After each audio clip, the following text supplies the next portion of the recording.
guys, good morning. Pa 16 days na po ng black garlic kong ginawa. Yan.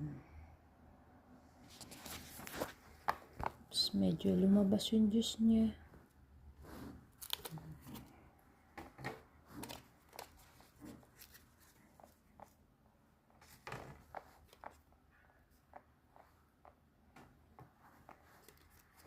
Mainit. So, nakakip warm lang po yan. In 16 days.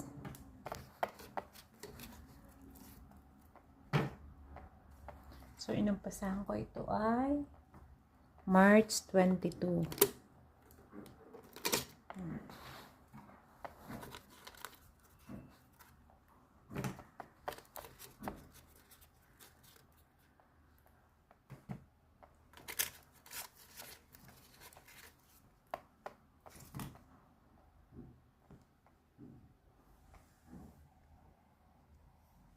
So, yun na nga po guys. So,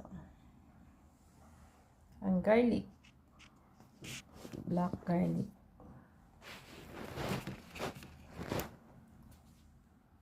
Yun na nga po. Oh. Nag-try ako magbukas ng isa. Tayo nyo. Ayan. After 16 days.